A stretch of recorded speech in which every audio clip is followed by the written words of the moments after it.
Hola y bienvenidos. Hoy vamos a fijarnos en algo que hemos visto 1000 veces, pero en lo que seguramente nunca hemos reparado. Esas piedras que están en las vías del tren. A primera vista parecen un simple relleno, ¿verdad? Pues en realidad son una pieza de ingeniería clave y fascinante. Seguro que alguna vez, esperando en el andén, ha surgido la pregunta: ¿para qué sirven todas esas piedras? Pues no están ahí de adorno. De hecho, sin ellas, el ferrocarril, tal y como lo conocemos, sería imposible. Bueno, pues vamos a ponerle nombre. Técnicamente se llama balasto. Y no son piedrecitas cualquiera, son un componente estructural vital.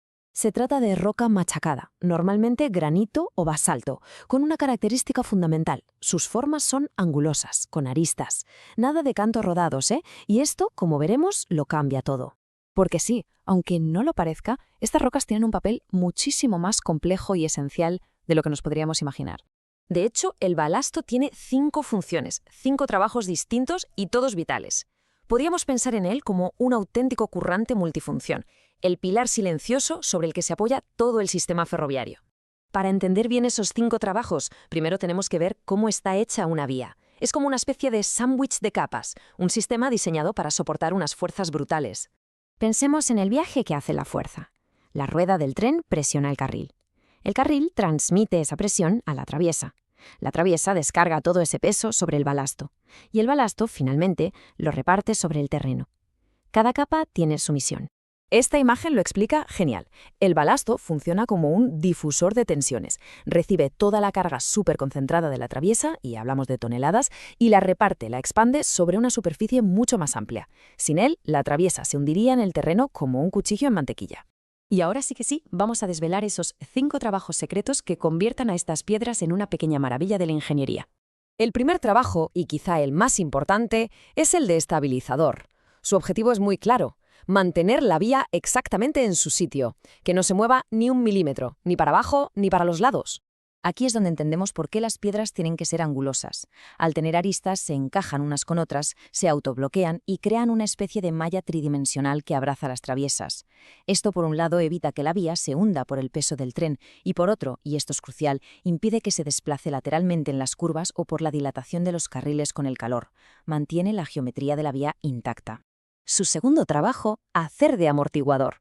Porque, aunque suene un poco contraintuitivo, una vía de tren no puede ser una estructura 100% rígida. Necesita tener cierta flexibilidad. Esta frase lo define a la perfección. El balasto es ese punto intermedio de elasticidad entre la dureza del acero del carril y la blandura del terreno. Es el que absorbe las vibraciones y los impactos.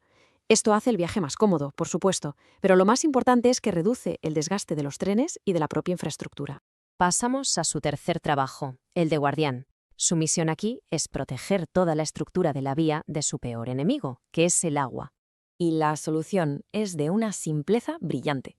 Los huecos que quedan entre las piedras forman un sistema de drenaje natural y súper eficaz. El agua de lluvia se filtra al instante, no se acumula, no se encharca. Esto evita que el terreno se ablande y pierda resistencia, y en climas fríos impide que el agua se congele, se expanda y destroce la plataforma. El cuarto trabajo es más sencillo, pero también importante. Es una barrera contra las malas hierbas. Es un entorno muy hostil para que crezca vegetación. No hay tierra, el agua no se retiene, así que las plantas que podrían llegar a desestabilizar la vía lo tienen muy difícil para salir adelante. Y por último, su quinto trabajo es el de ser un ajustador.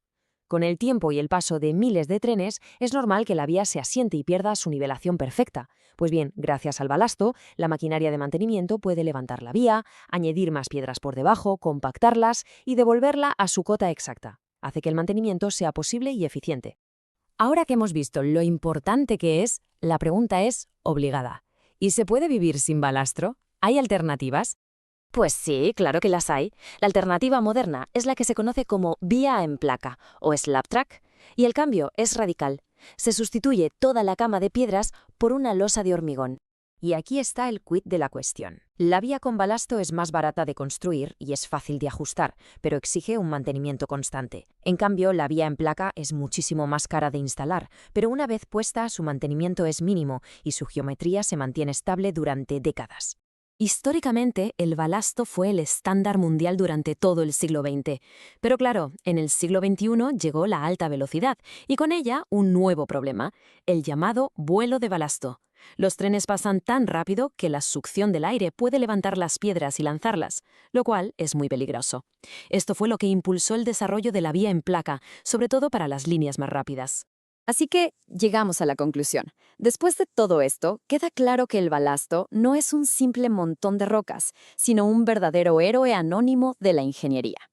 Vamos a repasar sus superpoderes. Reparte cargas inmensas, da estabilidad pero también elasticidad, drena el agua de forma eficaz, frena el crecimiento de vegetación y, para colmo, permite que la vía se pueda ajustar. Un diseño simple para resolver problemas muy complejos. Y esto nos deja con una última reflexión.